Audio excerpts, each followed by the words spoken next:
The top 5 things you missed in Super Mario 3D All-Stars. Yes. Starting straight in here with Super Mario 64. Now, we all know Mario's so long Bowser line is gone in this game and replaced by Bye-Bye, because Bowser is known as Koopa in Japan, and this version of Mario 64 in 3D All-Stars is the Shindu edition, which originally was only released in Japan. It added rumble support and fixed some bugs, including the backwards long jump glitch, and changed up some of Mario's lines. So let's have a listen to that difference there between the 64 original and the 64 version in 3D All-Stars. Okay.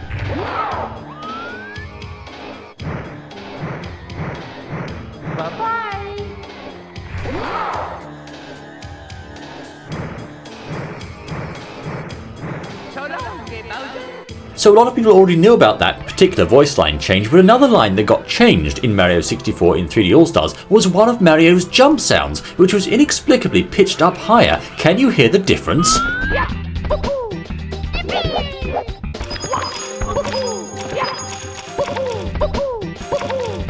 So it's higher. So instead of going, oh, he sort of goes, oh. It's a small but very noticeable change that seems to be bothering quite a lot of players, because they're saying, well, this isn't exactly the same as the Mario 64 we're used to. It's a very, very small change, though. You may well have missed this. So that's the first thing you may have missed in 3D All-Stars. Moving on to the second one, we've got something from Super Mario Sunshine. It's Flood's explanations. Now, not only did all games have their dialogue updated to reflect the Nintendo Switch's buttons instead of the 64, GameCube, and Wii ones, but the voiced cutscenes featuring Flood were also edited in Sunshine to remove references to GameCube buttons. Now, this was probably pretty tricky for Nintendo to do, because of course Flood gives you a voiced explanation. Now, how do you change that? But Nintendo pulled it off by making Flood say something like, press the button at various points, instead of actually saying which button to press. Check out the difference.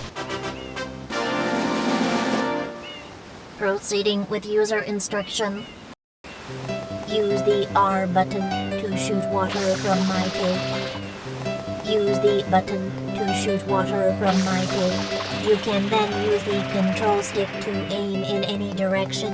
You can then use the stick to aim in any direction. You can then press the R button to hover in the air. You can then press the button to hover in the air. Right, so it's any button now instead of just the X button. Well, he just says press the button instead of saying press the X or R or whatever else button there is. I think there's actually one line where he still says press the X button for some strange reason, but most of the time he just says press the button. So if you don't know which button it is, you just press everything, yeah?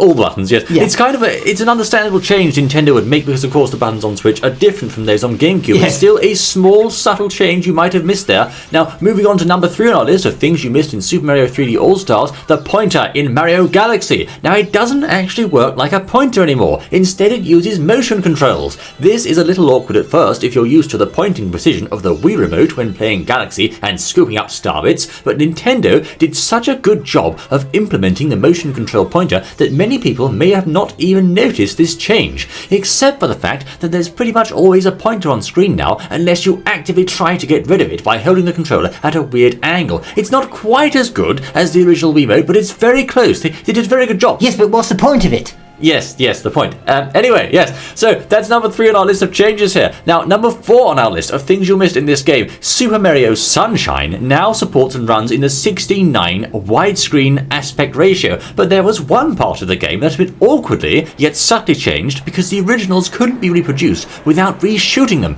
Yes, that's right, we're talking about the cutscenes. The original cutscenes, of course, featured all the characters there on the screen in a 4:3 or semi-square aspect ratio, but to make it more presentable on Nintendo Switch, Nintendo actually made quite a subtle change there, which was to zoom in those cutscenes and letterbox them just a little bit. Have a look at that. As you can see there, the originals are somewhat zoomed out, and you can see a bit more above and below, but of course you've got those black boxes on either side of the image. In the Nintendo Switch version, in 3D All-Stars, they're zoomed in just a bit more, so you can't see quite as much above and below, but of course the black boxes on the side of the image are gone. This is quite a clever and subtle trick by Nintendo to turn 4:3 cutscenes into 16:9 widescreen resolution. As you can see, there's a very small and quite subtle but definitely present change there. It's quite hard to see. Now, for number 5 on our list of things you missed in Super Mario 3D All-Stars, there's plenty of other, more minor things that are hard to spot inside this collection. For example, did you notice that the camera controls in Mario 64 are now inverted? And you also press a different button to talk to NPCs in Super Mario Sunshine.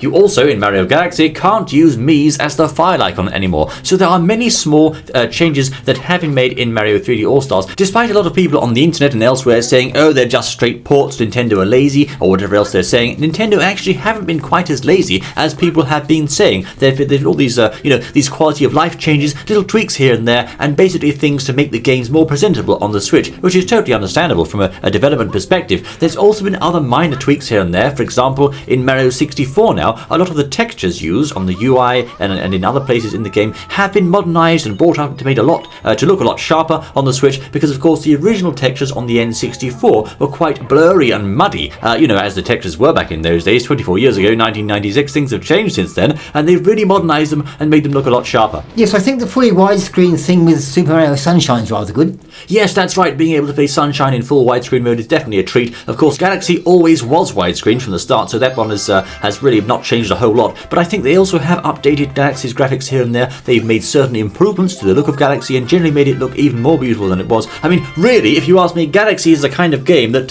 it came out 13 years ago in 2007, but it still looks absolutely amazing. It's a joy to play and look at. Was when it came. Yes! Is now. So there you are, Fideos, the top 5 things you missed in Super Mario 3D All-Stars. Overall, this is a really great collection of some of Mario's best moments in 3D. We highly recommend this game. Definitely worth a play, wouldn't you say? Yes. Yes, indeed. Thank you for joining Game Show and Birdie Fideos. We look forward to seeing you in the next exciting outing. Until then.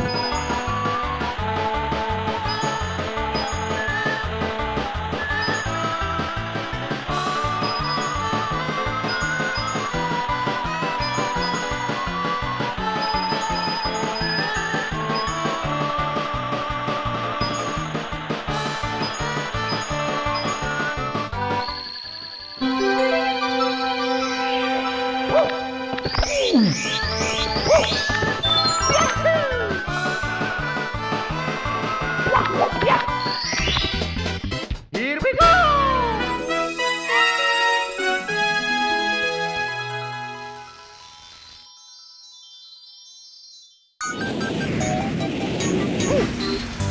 Yes!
Wahoo!